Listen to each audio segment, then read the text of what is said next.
Hello, everyone, and thanks for joining us for today's event, Recommendations for U.S. Policymakers to Compete with China's 5G Ambitions. My name is Dave Schulman, Senior Director of the Atlantic Council's Global China Hub, which devises allied solutions to the global challenges posed by China's rise, leveraging the Atlantic Council's work on China across our 16 programs and centers. Beijing is aggressively competing for global 5G leadership, with increasing implications for downstream innovation, which will affect U.S. competition with China in emerging markets. China is doing this in particular by promoting spectrum bands that can be harmonized with Chinese equipment to set global spectrum standards. At the same time, China is pushing to expand telecommunication infrastructure that allows Chinese domestic manufacturers to outcompete American vendors and further Beijing's strategic goals. China's drive to promote different spectrum policies and alternate digital infrastructure globally reflects an intent to dominate emerging technologies and set global norms and standards. In response, the Biden administration has made spectrum management a priority. Last month, the National Telecommunications and Information Administration released a plan on implementation of the National Spectrum Strategy, which outlines a roadmap designed to sustain U.S. leadership in advanced wireless technologies and services through 2027.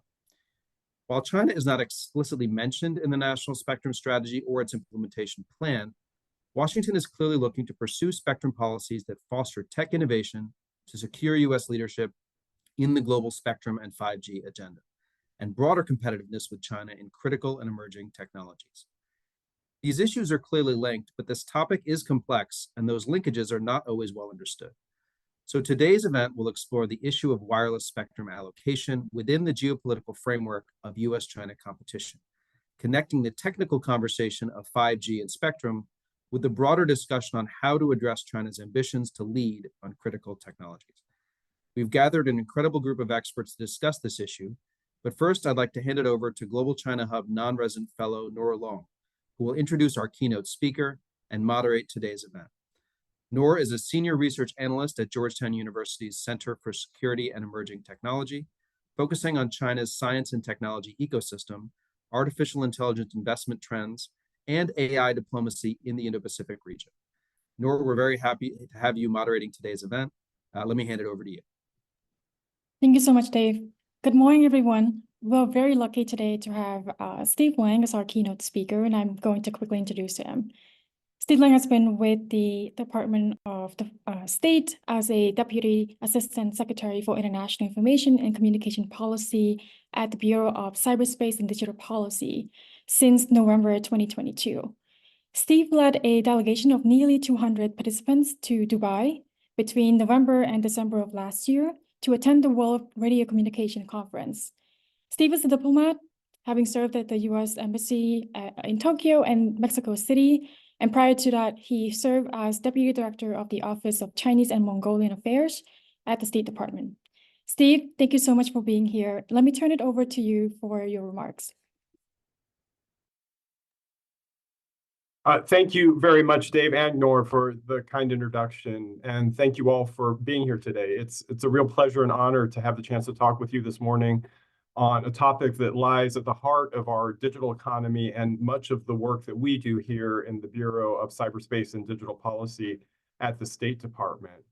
Today, you'll hear from a great panel that includes experts from industry, academia, and the think tank community on the issue of wireless spectrum allocation within the geopolitical framework of U.S. PRC competition and the PRC's ambitions to dominate emerging technologies.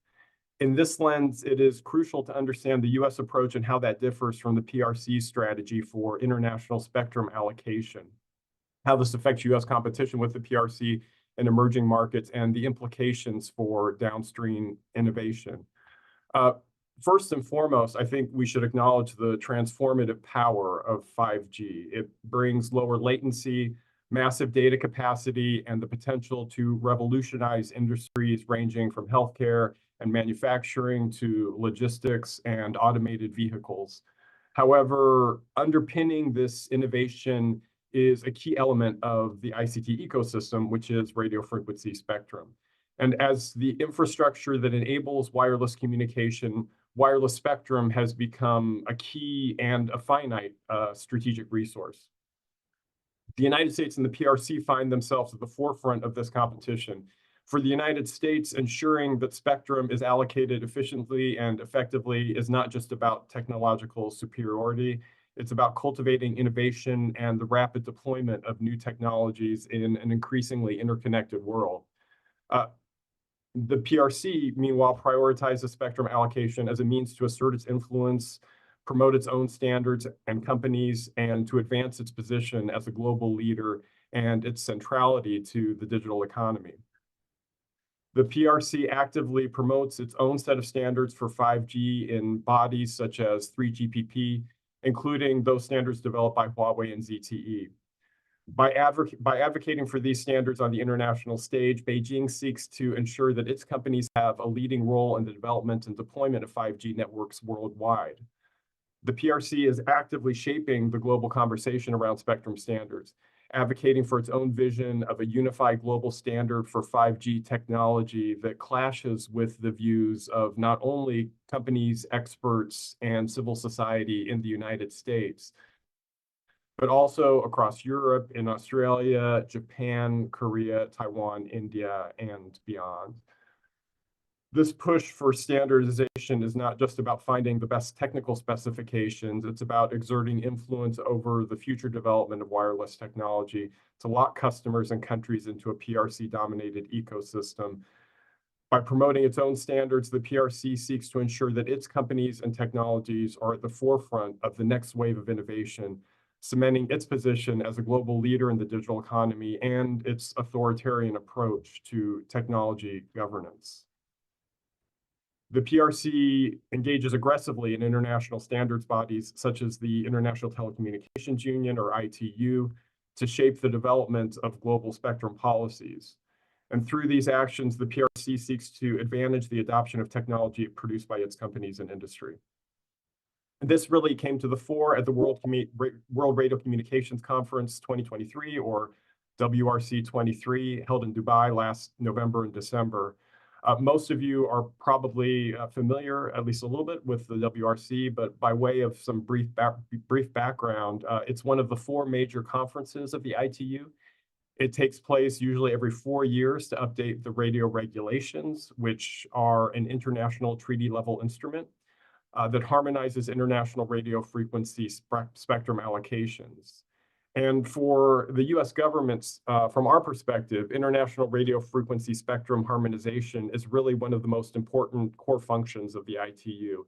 And success of the conference is critical to our national security and to our economic interests. As an international negotiation, the scale of the conference is really quite impressive. At WRC 23, there were more than 3,900 delegates present, representing 163 countries and 141 private sector ITU sector members as well. We had 88 ministerial level participants at the conference. I took over the leadership of our delegation after the previous head, Ana Gomez, was confirmed as FCC commissioner. And it was an honor to lead our team of skilled and dedicated negotiators. We had more than 200 people register for our delegation, with nearly half coming from the private sector. And our interagency team included officials from the State Department, NTIA and the Department of Commerce, FCC, the Department of Defense, NASA, NOAA, the Department of Energy, Department of Transportation, and 5 branches of the military. We went into the conference with 3 main top-line priorities. The first was promoting connectivity and innovation. The second was unlocking the space economy and the next generation of space science. And the third was protecting our national security and transportation safety. All of these categories included elements of competition with the PRC, and in each we were able to achieve important US objectives. However, promoting connectivity and innovation is really the area where we advanced our 5G and 6G objectives. We further harmonized spectrum available for 5G across the Americas by securing approval for an international mobile telecommunication, or IMT, identification in the 3.3 to 3.4 gigahertz and the 3.6 to 3.8 gigahertz bands in the Americas, or ITU Region 2. While also ensuring protection for important incumbent systems. And this creates 500 megahertz of contiguous broadband spectrum in the 3 gigahertz band that will allow the development of economies of scale for interoperable 5G equipment, while enabling governments to introduce 5G in the portions of the band that make the most sense for them based on their national circumstances. For 6G technology, a future agenda item on international mobile telecommunication was approved at the conference to prepare for WRC 27. The future agenda item calls for studies of 3 bands, 4.4 to 4.8 gigahertz, 7.125 to 8.4 gigahertz, and the 14.8 to 15.3 gigahertz band. We succeeded in excluding the 4.4 to 4.8 gigahertz band from being considered for identification in our region, Region 2, the Americas, because of Defense Department and other federal agency concerns.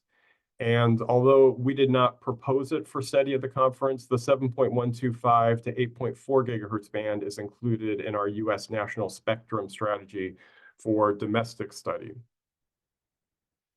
And while much of the focus was on identifying spectrum for 5G and future 6G mobile services, we also prioritized unlicensed services like Wi-Fi, which are increasingly important to connectivity. A top priority for us was to preserve the 6 gigahertz band for unlicensed uses like Wi-Fi, where US companies are strong commercially and technologically. The United States has made available the entire 6 gigahertz band for unlicensed uses, and at WRC 23, we succeeded in preventing the inclusion of any spectrum in the 6 gigahertz band in future studies for IMT globally.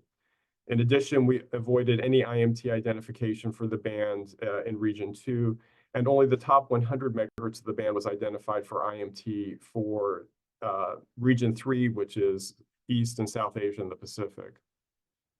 I'll also note that attempts to identify the rest of the 6 gigahertz band for IMT in China and several other countries in Region 3 through a footnote in the radio regulations were blocked. And the identification was limited to just Cambodia, Laos, and the Maldives. But the WRC is really just a capstone of a 4-year process, and we are now rapidly moving into full gear in our WRC 27 preparations. The future agenda item I highlighted for 6G mobile technology will be a particular focus for us, our like-minded partners and competitors like the PRC. And moving quickly to implement the US National Spectrum Strategy and solidify US domestic spectrum priorities will make us more effective in our preparations for WRC 27 and in our negotiations there. The PRC also invests heavily in 5G infrastructure, both domestically and abroad, to promote its industry champions.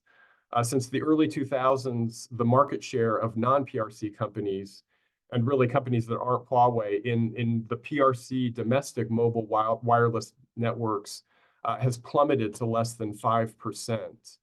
And considering that 50% of the world's 5G subscribers are in the PRC, this is a massive protected domestic base and a potent financial reservoir for companies like Huawei to draw on as they underbid competitors in global markets and continue their investment in R&D, even as their competitors must cut back to match artificially low prices when competing in the overseas market. Through the Belt and Road Initiative, the PRC extends its influence by offering financing and other incentives to build 5G networks for partner countries, thereby creating dependencies and expanding its technological footprint. The United States government has relentlessly engaged partners around the world to promote trusted supply alternatives to Huawei and ZTE. And we've promoted traditional full stack providers like Ericsson, Nokia, and Samsung. And at the same time, we've taken aggressive action to advance the deployment of Open RAN architectures that will expand supplier diversity and foster increased competition and innovation. We've expanded our toolkit to help level the playing field with feasibility studies, technical assistance, financing, and grants. We continue to deliver a clear message around the world to partners in private and in public that vendors based in authoritarian countries whose governments have the power to demand access to citizens' data without any judicial checks or even a requirement for notification pose a serious risk to national and economic security as well as to personal privacy. And while we've had successes in convincing governments to take steps to protect their critical infrastructure from untrusted supply, we still have much work to do. The implications of this competition extend beyond technology and innovation, particularly in the context of engagement with the global South. As countries in Africa, Latin America, and Asia seek to harness the transformative power of 5G technology, they're faced with a choice: align with the US-led vision of an open, transparent, market-driven, and rights-respecting approach, or embrace China's model of a state-led development and centralized control where technology is a tool to surveil citizens, restrict speech, root out dissent, and measure loyalty. It's important to note, too, that this centralized control does not stop at the PRC's borders. Xi Jinping has often asserted the need for the PRC to become the center of science and innovation and to claim leadership of the technology ecosystem. This is not the level playing field, the global bottom-up multi-stakeholder approach that brought us the modern digital ecosystem from which we have all benefited. Given the PRC's ambitions and assertiveness, it's imperative that we adopt an affirmative vision for engagement with our longstanding partners and allies and others around the world. This means not only investing in research and development to maintain our technological edge, but also forging alliances and partnerships to promote a shared vision for an open, interoperable, reliable, and secure future based on digital solidarity. It also means being clear-eyed about the challenges trustworthy companies that are subject to the vicissitudes of the free market face when competing against companies that can rely on non-market support by a major superpower. We cannot, nor should we, try to imitate that system, but we must be realistic about what that means for the capacity for future innovation and leadership, and we must be nimble and vigorous in our response.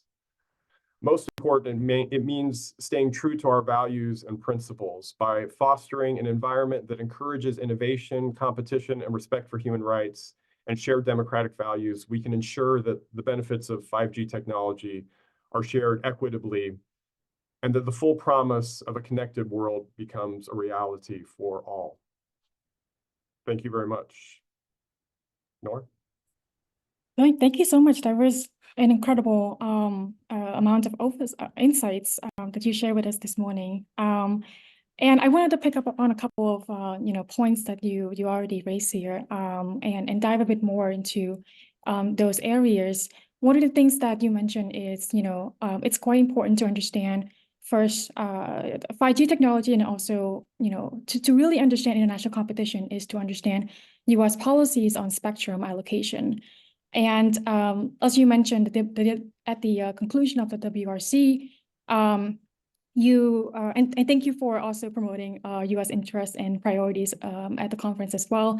I wanted to ask about, what other remaining challenges that you see surrounding the discussion of 6 gigahertz. I think you mentioned the fact that it is kept for unlicensed use, and it also offers flexibility for the US government to really allocate to certain stakeholders. So the question is really what are challenges do we still see at the conclusion of the WRC? That's a great question. And on 6 gigahertz specifically, I guess I would highlight that while we were quite successful in Region 2, the Americas, and Region 3, East Asia Pacific, there was an allocation in the 6 gigahertz band for IMT in Region 1, which is Africa, Europe, and the Middle East, countries of the former Soviet Union. And they did assign an IMT allocation in the 6425 to 7125 megahertz part of the band.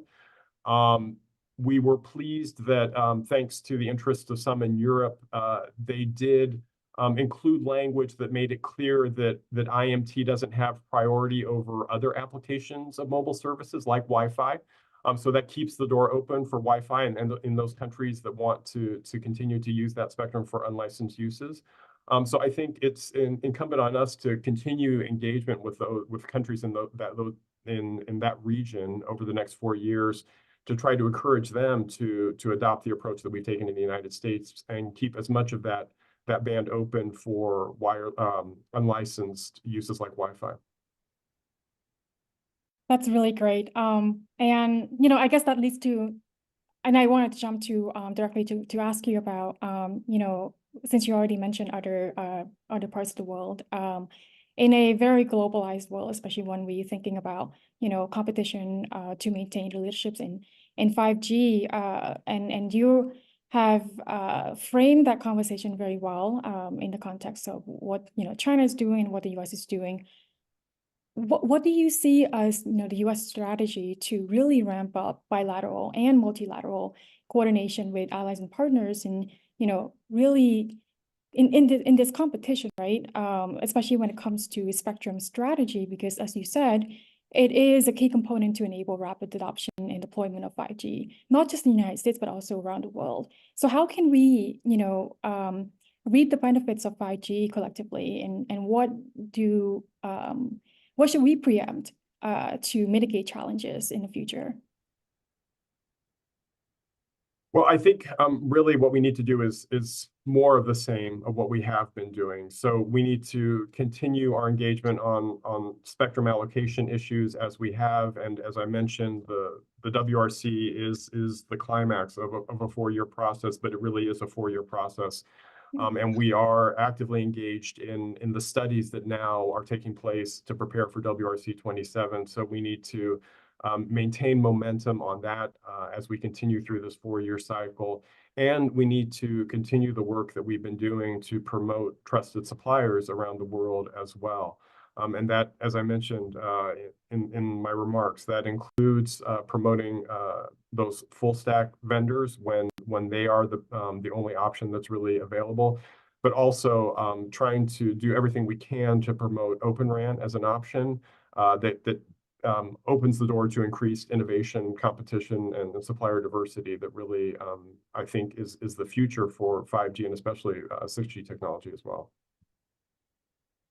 I completely agree, especially when it comes to full stack vendors. There are a ton of discussions about the combination of technologies, equipments, and also the actual spectrum allocated to accommodate those equipments.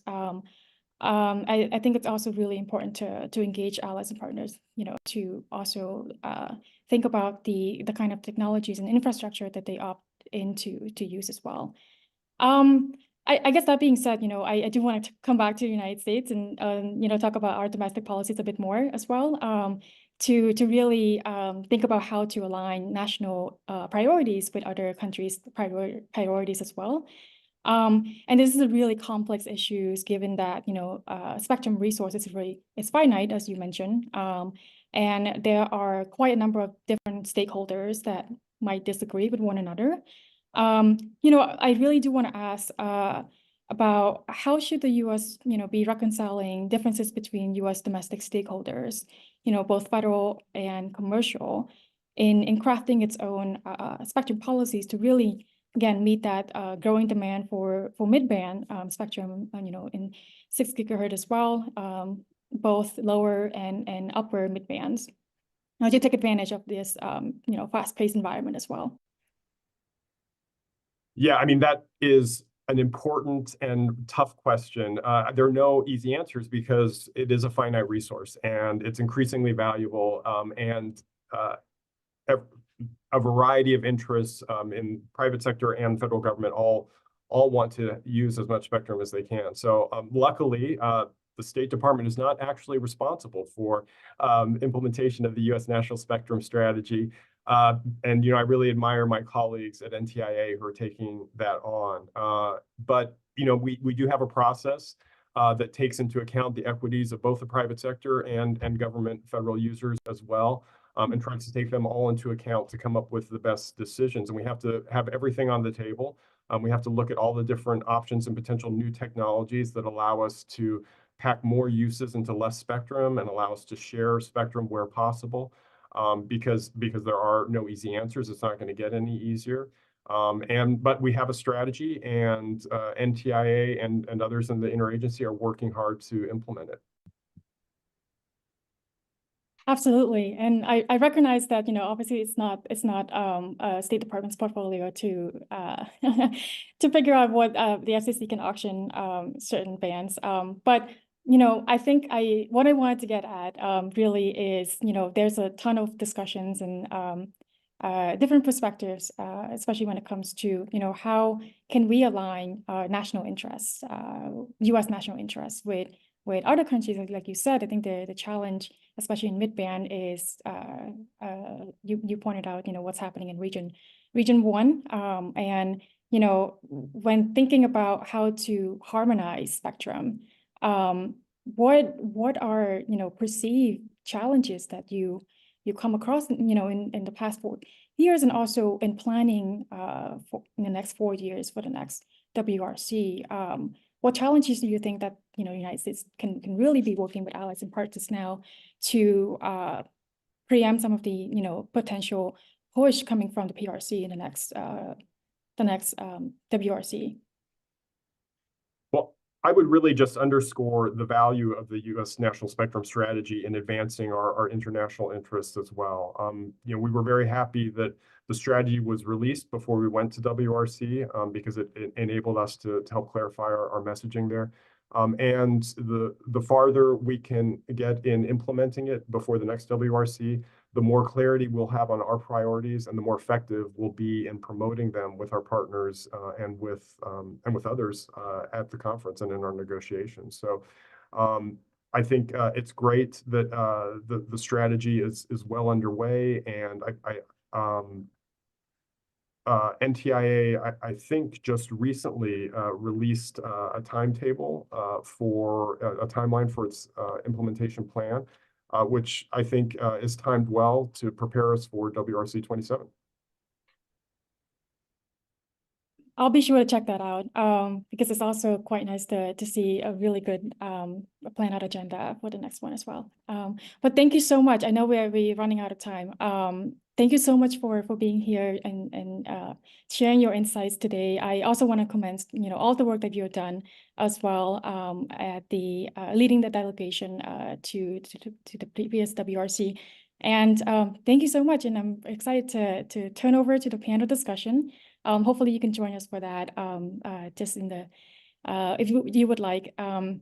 But you open up a lot of discussion here that I do want to dive deeper into in the next section of our discussion. So thank you so much for taking the time. Well, thank you very much for the opportunity to be here. I think it's great that the Atlantic Council is creating this forum to talk about this important issue. Thanks very much. Absolutely. All right, so up next, we do have a panel full of experts with really diverse backgrounds as well, to really enrich our discussion here today. So let me introduce them real quick. First off, we have Timothy Bonds, who is a senior fellow at RAND Corporation. He focuses on assessing the economic, technical, and social impacts of the 5G era, and forces and capabilities needed to meet national security objectives and commitments, as well as evaluating command and control capabilities, personnel, mission day, metrics, and military employment of commercial space systems and services. Next, we have Grace Ko, who is the Vice President of Government Relations at Ciena. Prior to that, she led the U.S. Office of Government Relations at Nokia. And prior to that, Grace also held the ambassador title, serving as the U.S. representative and head delegation to the International Telecommunication Union, WRC, in 2019. And finally, we have Diana Ronaldo, who is the Executive Director at Open RAN Policy Coalition. She served as acting administrator of the NTIA and acting assistant secretary of Commerce for Communications and Information, where she directed the administration's efforts on privacy, testifies on 5G and internet security issues, serve as a principal advisor, advising the White House and Congress on 5G and supply chain. Well, thank you all for being here today. And I'm really excited for our next phase of conversation. And for the audience online, you can visit askac.org. That is askac.org to ask your questions to our panelists, and I'll do my best to get to all the questions before we close up for today. And I think the link is also in the chat box. Perhaps our team will put it there if it's not there for your convenience. But with that, I'm really excited again to really get all the insights of our experts today. So first of all, I do want to turn to Grace to really paint a bigger picture and get us started here. And I want to ask you to describe U.S. spectrum policy from your perspective, right? Because you were also in kind of taking in a lot of perspectives in your different roles the past couple of years. So wanted to hear more about, what do you think are its strengths and weaknesses in really maintaining U.S. leadership in 5G? That's a great question, Noor. And it's been fun watching spectrum policy develop from this vantage point.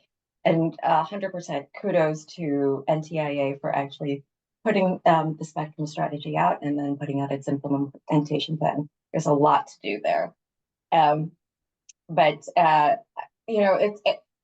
There's so many aspects of the U.S. spectrum approach to discuss, but I thought I'd focus on the fact that the U.S. has a long history of spectrum innovation and usage. And as a result, we have quite a lot of users and stakeholders when it comes to the spectrum ecosystem, not the least of which is the U.S. government, which uses this scarce resource for national security and other purposes.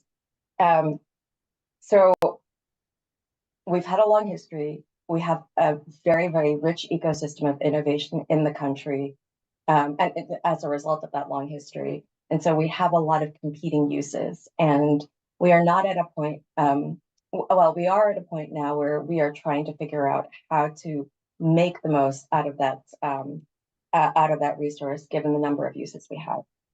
On the plus side, the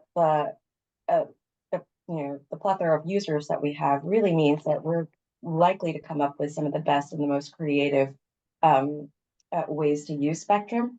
But on the downside, it does mean a certain amount of conflict, I think, uncertainty, and perhaps delay when it comes to using coming to final allocations.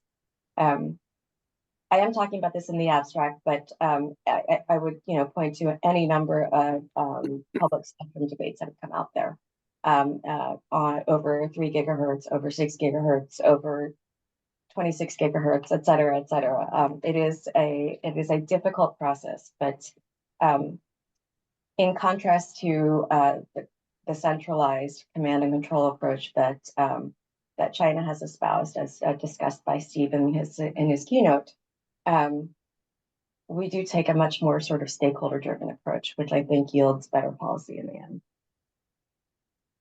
Absolutely, and I agree that there are a lot of challenges, and also, like you said, creativity in ways of thinking about how to allocate different bands to different stakeholders as well. And I think that's a really perfect, segue to another question that I have for Tim, because he has really also been in this space for quite some time, looking at, how to really help the U.S. maintain its leadership in 5G. And as both Grace and Steve mentioned earlier, there are incumbent operators that are, using certain bands, and those are government agencies, potentially DoD.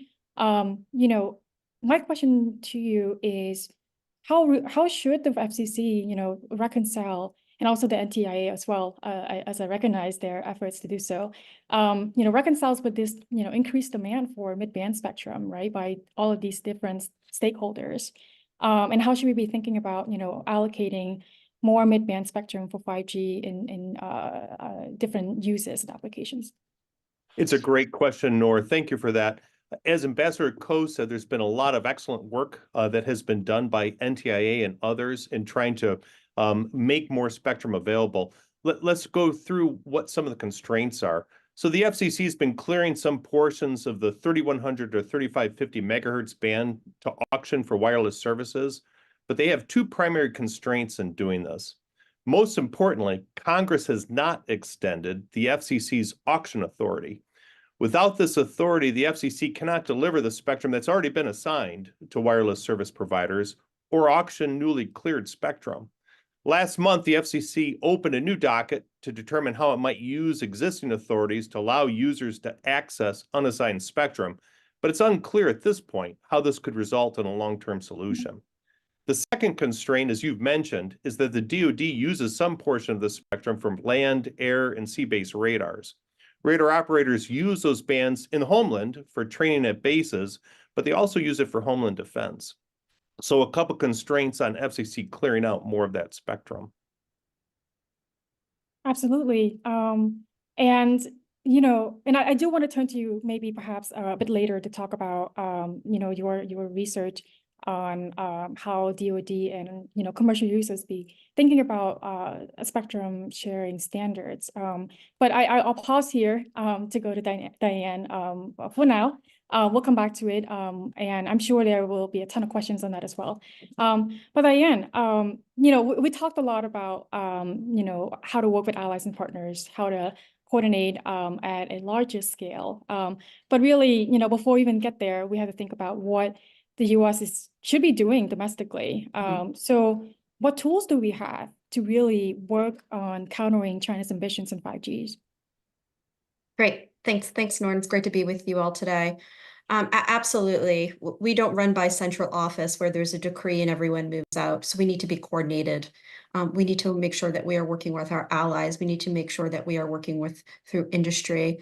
5G is not deployed by government, but it's deployed by industry. And so first and foremost, things that the government can do is diplomacy. And we're lucky to have people like Ambassador Lang and Ambassador Ko before him that is at these international bodies, ensuring that we have the spectrum availability that we need to build out 5G. Also for tools that we have are international assistance programs, USAID, the Developmental Finance Corporation, Exim Bank. One thing my organization is doing at the Open RAN Policy Coalition is working with Congress and policymakers on how we can make these tools more usable. They do have restrictions associated with them. And so we want to make sure that, you know, we're not recreating the wheel and we have these tools, and how can we make them more usable for the telecommunications industry.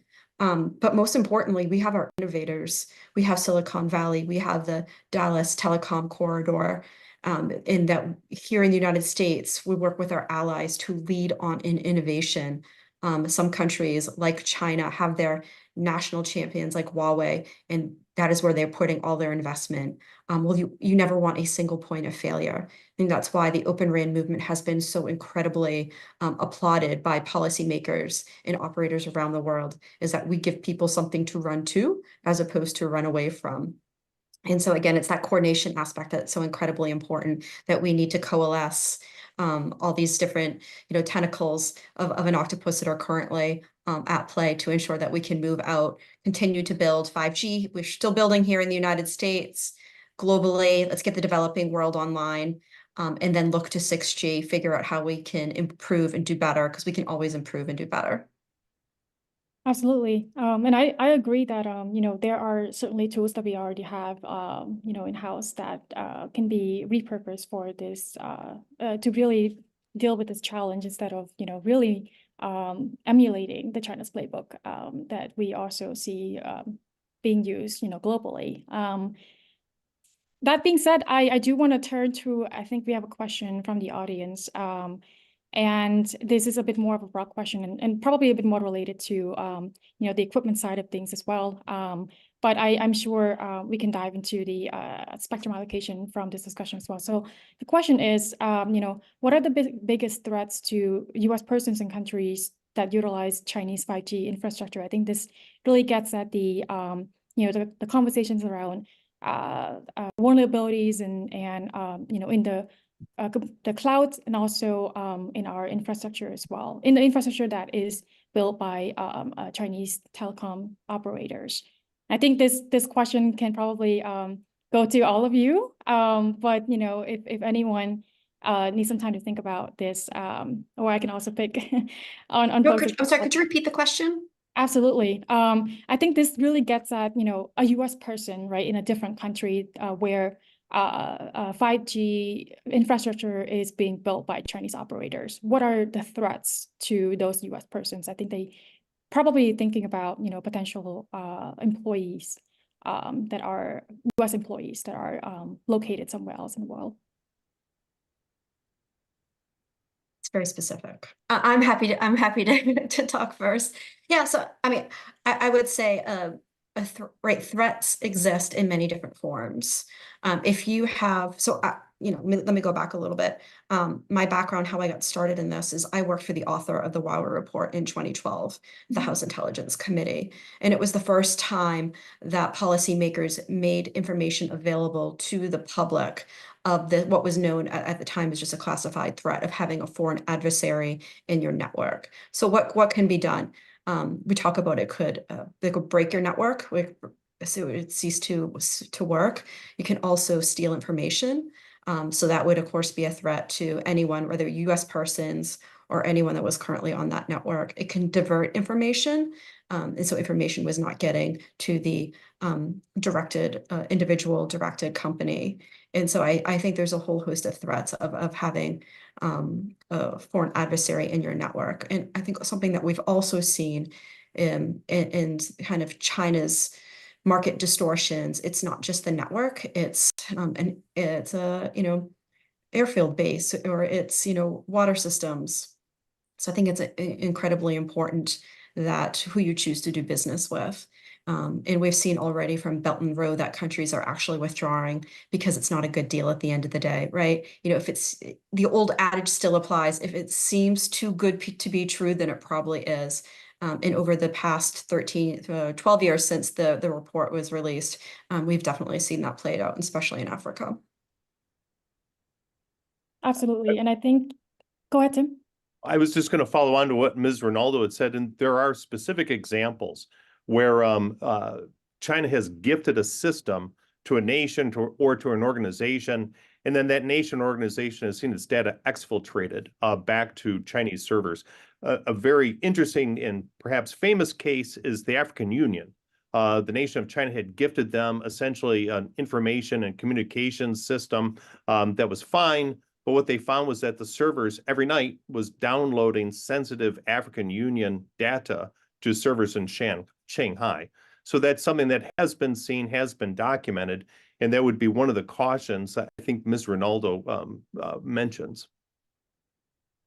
Absolutely. And I think, this goes back to the same concern that was raised by Ambassador Lang as well, that there is a national security implications of this as well if there are, vulnerabilities discovered within these, infrastructure developed by or built by Chinese operators. And, the conversations around how to maintain US leadership in 5G, really concerns a number of factors, and, that includes equipment, that includes spectrum availability, includes, the rates in which it can be deployed and developed, innovation. There are so many different ways to really get to this. But, I do want to come back to Grace and ask you to kind of, paint the picture in other parts of the world. Like, what are they thinking about when it comes to the two choices that Ambassador Lang laid out earlier, the choice with US equipment and technologies that are more aligned with democratic values versus the Chinese version that, is more to promote authoritarian value. What options do countries actually on the ground are grappling with? Yeah, that's it's a tough situation for a lot of countries, and it's a good point to highlight. What we're seeing is that a fair number of countries have recognized that there is a difference between trusted and untrusted equipment, and several countries have taken the steps of banning untrusted equipment. And you'll see the difference between, I think, the way the US has approached it, which is to name the Chinese companies outright. And then there are other countries that have also essentially banned these Chinese companies as well, but taken a sort of more neutral sounding rubric, right? So in India, they have a trusted supplier ecosystem. You have to pass certain certifications, and so far the Chinese companies are not able to do so. It's the same situation, say, in Romania, Spain, Portugal, which are probably the more recent ones to actually put that ban into place. On the other side, there are countries that have equities, significant equities. I mean, this is the Atlantic Council, so it wouldn't be right not to talk about the entire global ecosystem, but they have significant trade relationships with China. They have other and significant trade relationships with the United States and the West as well.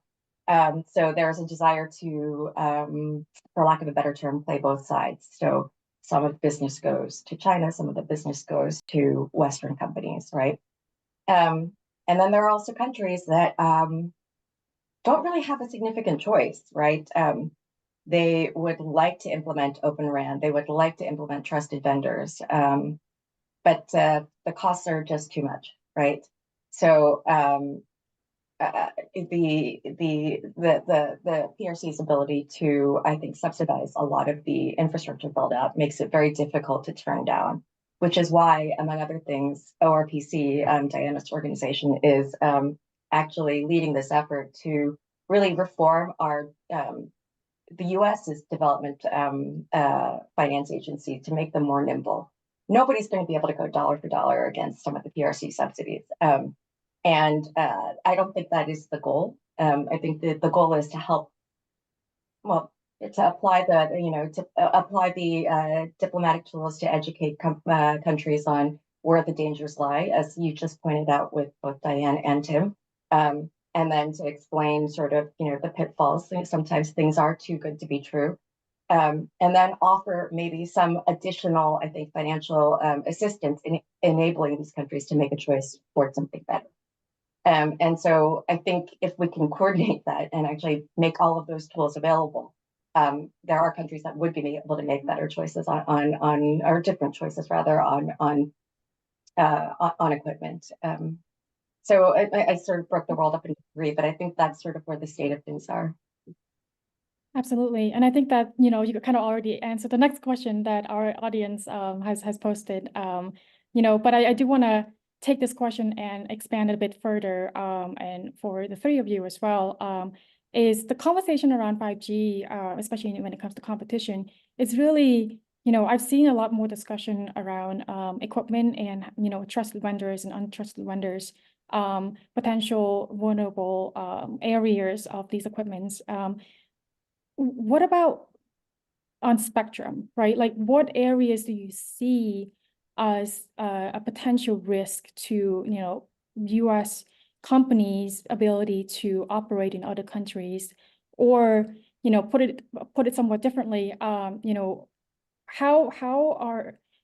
is using Chinese equipment for 5G in a different country help with spectrum allocations, help shift the spectrum allocation policy or discussion in that particular country? And similar to the question asked here, how does this give Chinese companies a leg up operating in those economies in the future? I know it's a really challenging question. It's a $1 million question. But it's a really important one for us to untangle as well. I can start to answer a bit of that, right? And so unless Tim or Diane, you wanted to weigh in. All right, I'm just going to run with it then. So I remember, I think in 2019 or 2020, there was a difficulty at the border of Texas and Mexico, where we had two telecommunications companies, one American, one Mexican. One was using Chinese equipment, and the band plan was different, which was causing causing interference. So that's one very basic way of causing some harm to consumers. On another, but that sort of speaks to the larger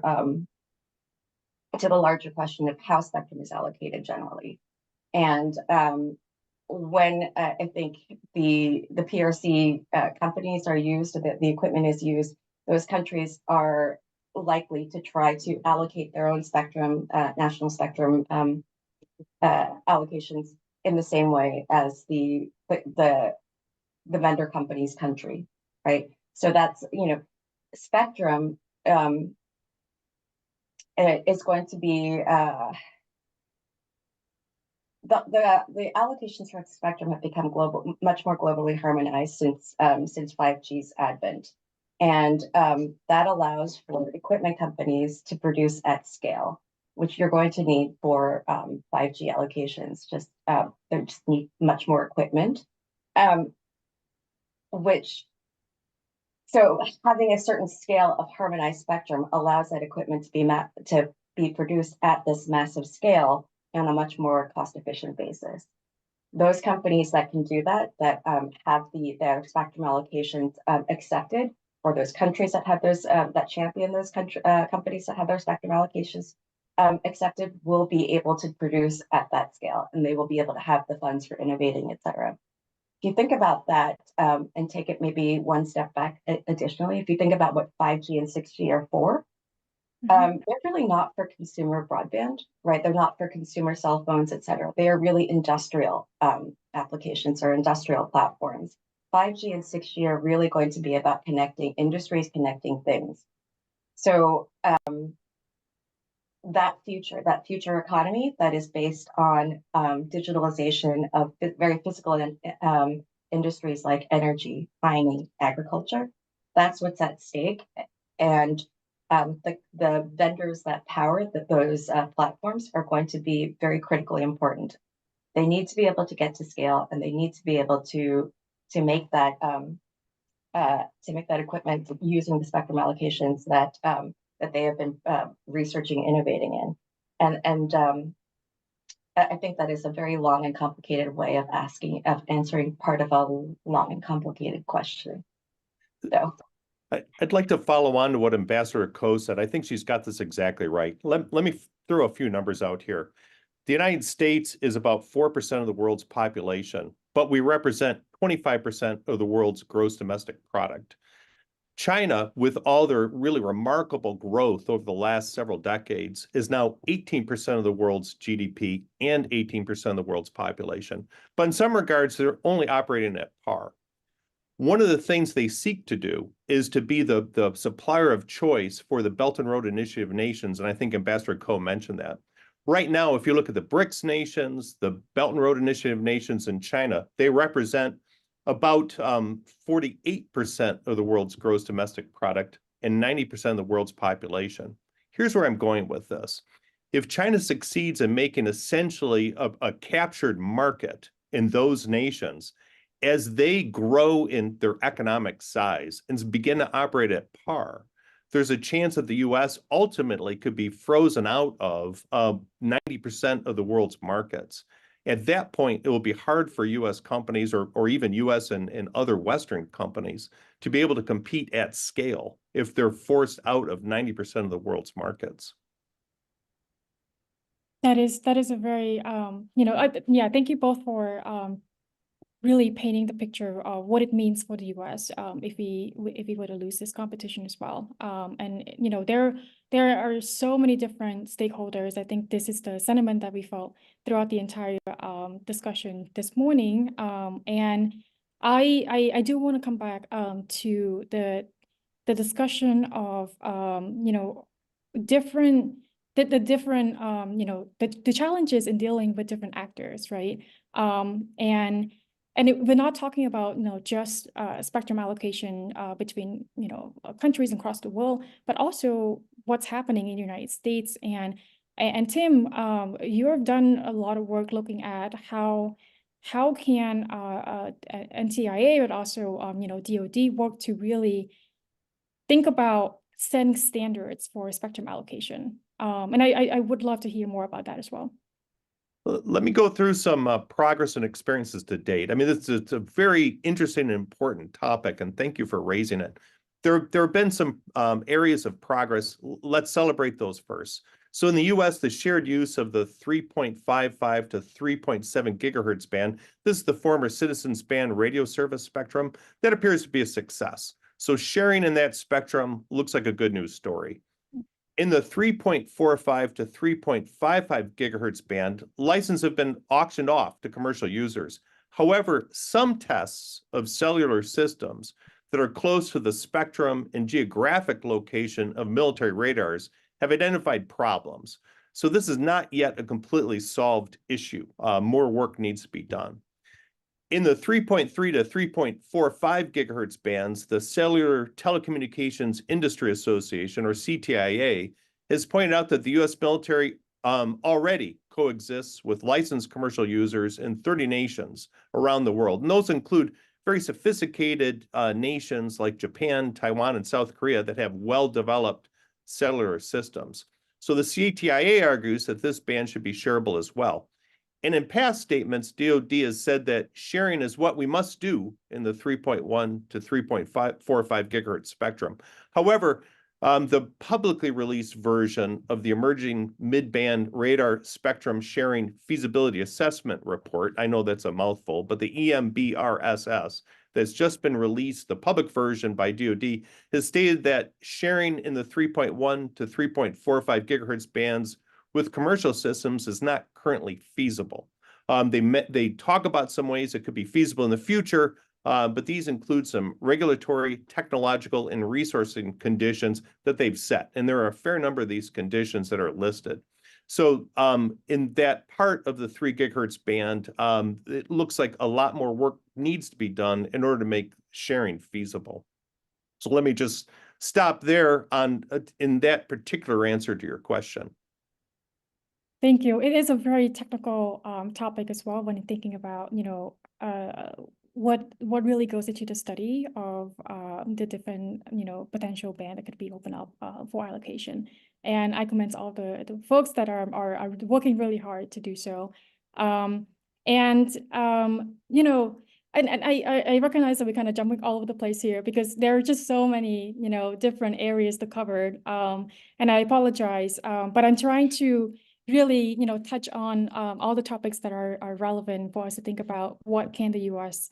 do in the future, in the near terms as well, because, the next WRC is in 4 years. The work is already undergoing, as Ambassador Lang has mentioned. And so, there are a ton of questions that I'm getting here concerning, opening up mid-band spectrum for domestic U.S. markets. And what this means, what does this mean for global harmonization of spectrum and our ability to really allow equipment manufacturers in the U.S. and also in allied countries like Europe to compete with Chinese telecom operators? Again, another very big question, but I'm going to throw at Diane if that's okay, because this really touches on Open RAN as well when it comes to aligning both the equipment and the spectrum availability. Yeah, and this is something similar to what Grace had previously said. It's all about scale. When I was at NTIA, I would travel around and talk to my counterparts around the world and ask why they would pick one vendor over another. No shock to anyone here. It was always cost. So what can we do to lower the cost? And a big part of that is bringing scale, and that's going to drop the prices of your equipment. And so if we can get to harmonization as much as possible, radio manufacturers don't have to make as many different types of radios. So they have to make a different radio for the different spectrum bands. And so that way we can lower costs and offer competitive equipment to global nations. So that's why this is so important to this conversation. It's why it's important to participate in standards bodies and to drive participation as much as possible. And I know that's been a popular talking point lately, but it's been a talking point, right? What are things that the government can do to encourage participation? Our WRC in 4 years, but 3GPP is going to start 6G pretty soon. And so that's kind of like the next big one on the horizon that we need to ensure that industry is there participating in how governments can help coordinate other governments, and then just be able to provide information to make sure that the industry is going in with their best hand as possible. Absolutely. Cost is such a big factor, Mhm. especially for countries that are thinking about, ramping up their 5G development. Well, they probably are thinking about 4G even before 5G and 6G as well. And it's a revolutionary technology that is going to increase connectivity, not just within countries, but also cross country as well. And on that note, really. And well, if anyone has any further thoughts on this question, happy to jump in. Feel free to jump in. Otherwise, I'm going to ask the next audience question as well. I can add one more thing on, you mentioned that a lot of countries are still focused on 4G, and a big part of that is the handset. For developing nations, the handset needs to move to a 5G. And so it is incredibly costly for individuals to move to a new handset. So I think that's important as well. And part of our discussion is how can we ensure that quality, low-cost handsets are being deployed around the world. And that is currently being dominated by Huawei as well. So I think that's something that we need to look at, because that will help the upgrade of 5G. Yeah. I wonder if you have any specific example in mind, just to paint that picture of what that handset actually looks like. I mean, so through the ORPC, we've met with probably 80 governments at this point. And right now we're doing a good portion of those meetings with the Caribbean and in Africa, and just the discussion around migrating to 5G and what are the benefits of 5G. And again, that's kind of a typical talking point that we hear as kind of a stumbling block for moving forward, is how can they get their citizens upgraded to new handsets in order to move over. So it's, I've been doing this for a long time, and it's something I never really thought of before. Something that we really, don't deal with here in the United States, where, we are able to finance our phones through our operator plans. We have a host of options to us. So this is a relatively, I hate to say it's relatively new piece of information for me in the past couple of years. Yeah, and that goes back to the point about having the options as well, and not just stuck with one operator because you decide to pick one equipment over the other. Back to Grace's point about, or I think it was also Diane's point as well. Allowing them to have options and come to you for those to resolve those challenges as well. All right. I guess that being said, there are a ton of questions about the different implementations already, set out by the Biden administration spectrum policy, spectrum strategy, but also what the NTIA is set to do. I'm also personally curious as well. How far do you think the NTIA should be going to really sufficiently, elevate U.S. competitiveness in 5G? And what are the potential bottlenecks, right, to like some of the agendas already set forward? I guess I can pick on Tim for this question to start first. This actually might be something that's better addressed to Ambassador Koh. But I think when you talk about what are the important parts of the competition, how can U.S. industry be more competitive? I'd like to point to a few things that, first of all, Ms. Ronaldo and Ambassador Koh had mentioned. One of the great things about an Open RAN system is that you can now have sort of best product, the best competitor for every single component of that system be integrated. I think the other way the world might go, in a way I think China would certainly like to go with its industries, is a fully integrated turnkey stack that you can sell to a country, very low cost, massive subsidies by the central government in the research and development, and maybe even subsidies in the manufacturing. The problem with a fully integrated stack is it'll be a closed system. And if you have an innovative new product, an innovative new component, and won't be able to enter that stack without the nation that's purchasing it making an enormous investment in systems integration to integrate that novel new product, that innovative product with an already existing ecosystem. And so I think the things that Ms. Ronaldo and her organization are working on with Open RAN are really crucial to maintaining the competitiveness of U.S. industry. The other issue I think that we see, if there's a closed proprietary stack, there's the prospect for very tight controls to be placed on the platforms, the software, the applications that run on that stack.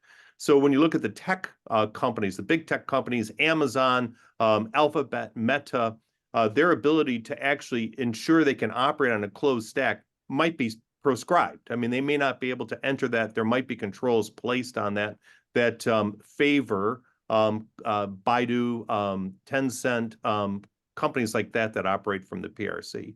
And so I think getting back to some of the points that both Ambassador Coe and Ms. Ronaldo have mentioned, it's really crucial that there be an open technical ecosystem that all these things ride upon. And so if I were going to point at one thing to ensure the competitiveness of U.S. and other Western companies, it would be that. Absolutely. I'm happy to share my thoughts, especially with NTIA, my former place of employment. They do so much, and there's so much to be done in this space to ensure future competitiveness. The implementation plan that was recently released has them studying a multitude of bands and has a pretty aggressive timeline. We need to stick to that timeline and make sure that we get the information out as soon as possible. We need to make more spectrum available, especially on the ramp up to 6G. The more spectrum that we have, the more we're able to deploy, the more equipment we're able to sell, the more that innovation is allowed to run on these networks. NTIA also does a tremendous amount of work helping to promote Open RAN globally, as well as helping to promote cybersecurity, security, physical security of systems, as well as privacy around the world. So they do have an international organization that runs in the department that works with countries around the world, as well as works with the WRC in the lead up to, works with the ITU in the lead up to the WRC. So these are things that the government is focused on. And again, as we stated in the beginning, right, it's all about coordination. There are a lot of different tentacles to this equation, and we need to make sure that we are following them and making sure the right hand knows what the left hand is doing.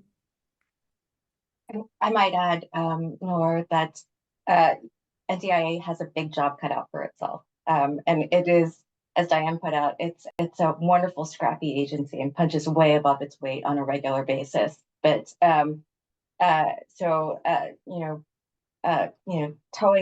squaring up against DoD or NIST or NOAA or any NASA, it's a tough job. But I think one of the things that NTIA needs to make sure it does as it goes through is ensure that it maintains good credibility, obviously, run very fair processes, be transparent, stay close to the White House. No major spectrum changes really ever happen without White House blessing, so they need to stay close to the White House, keep them apprised, make sure OSTP and the other equities in the White House stay very well aware and assist in supporting them. They need to be active in this effort. Otherwise, it's very difficult to get the agencies in line. And they need to keep to the schedule, as Diane had said as well. This is not something that waits for us, right? Progress is going to happen regardless, and they need to keep moving things along. I don't know what the outcomes are going to be from their studies, but I think it's also important for them to think about creative ways for a evolving technology, and then second, for sharing, the allocation of spectrum. I think we might need to think about new ways of allocating spectrum, whether it's overlay licenses or new kinds of AI-based spectrum dynamic allocations. I'm not the engineer, so I'm talking. What I'm talking about right now sounds very sort of science fiction-y to me, but I think people like Mr. Bonds, or I'd like to call you Tim because I tend to people call them by their first names. they have been thinking about these issues, and NTIA will need to talk to industry, will need to talk to the experts and the technologists who have been working in this area for quite some time. So, so three things really: White House engagement, stick to the schedules, and then also engage with people, with the experts who have been thinking about this very much.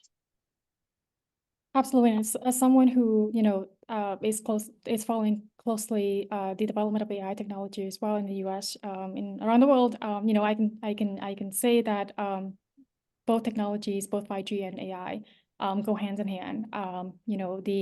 Any potential breakthrough in AI that can help increase predictability, for example, can really, help folks to really think about how to allocate certain bands without further interference. I think that's a really important area to really solve here. But it's big, on your note on creativity or like creative ways of thinking about, how to solve this problem. I'm curious about, the possibility of harmonizing 78 gigahertz band, especially especially as is already, laid out as one of the bands that will merit further, study, laid out by both the National Spectrum Strategy, but also the WRC as well. What are your thoughts on that particular band? And what is the possibility of harmonizing that in U.S. interests?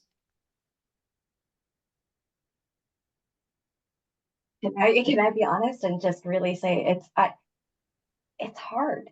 There are significant DoD uses of that band. So they do need to be. We can come up with something. We can try to come up with something, and I have no doubt that NTIA will enlist all of the stakeholders, bring them to the table, knock heads, lock the door, and make sure everyone hashes this out. And yes, I do believe that battle metaphors are appropriate here, but it can be done. But can it be done satisfactorily? I mean, can it be done in a way for us to be able to get the right conditions for other commercial services to thrive in this band? That I don't know. That still needs to be hashed out by the experts who understand what the parameters for each service really need to be. So it is tough. I think that's pretty much the fairest thing I can say, and probably ultimately the most accurate prediction. I don't know, Ms. Bonds, do you have any thoughts on that? You've probably been following this pretty well. I think you're right. It is extremely tough. I mean, there are radars that operate in that band. There are space to Earth and Earth to space satellite systems that operate in that band. At the same time, that's the last piece of spectral geography that could be allocated for terrestrial use in one large block. And so it's very attractive. I think an additional issue, though, and I think, Grace, if I can call you that, and Tim's fine with me, and Diane, if I can call you that. I think one of the things that Diane has pointed out is that you're going to have radios now that can cover that band, as well as the bands that other parts of the world are using in 6 gigahertz for cellular communications. And so in addition to the challenges of clearing out other users, one would have the challenge of using 7 to 8 in those nations that allow it, and then using 6 gigahertz in those nations that have licensed that spectrum. And so there will be a radio challenge. Getting back to O-RAN, that's not my... I have no personal interest in O-RAN, but I have a professional one in O-RAN. And that is, you will need a system like that that's very nimble with radios across different spectral bands if you really want U.S. companies and companies in the West to be competitive in that space.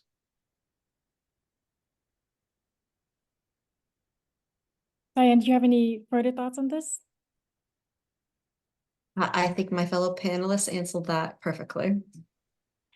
Absolutely. And thank you all so much for being here today. I'm realizing that we are running out of time. I have lost track of time, and also, didn't even get to one more thing that I wanted to touch on. But, I think we cover a lot today, and there is a lot for the US to be thinking about as well in, maintaining its leadership in 5G and in countering China's ambitions, 5G in other parts of the world. And, I will also say that there are a ton of domestic policies already in place, right, to deal with both spectrum allocation and also in terms of, you know, how to rip and replace, if I may, you know, untrusted vendors as well from our infrastructure. So there is certainly ways for United States to be, you know, promoting that information sharing with allies and partners to further coordinate on that as well. And want to echo that sentiment. I think either one of you or Ambassador Lang mentioned that there is momentum right now. And, you know, really the work is ongoing. The work is nonstop. Even though the WRC concluded a couple months ago, right? There are always going to be opportunities to further engage with countries that are thinking about, you know, reaping the benefits of 5G as well. So we can all go together in that sense. But thank you all so much for being here today and sharing your insights. Your expertise is very valuable and help me think about, you know, this topic, but also I'm sure folks in the audience are also very appreciative of your expertise as well. Thank you, Noor. Thank you. Have a good one, everyone. Take care.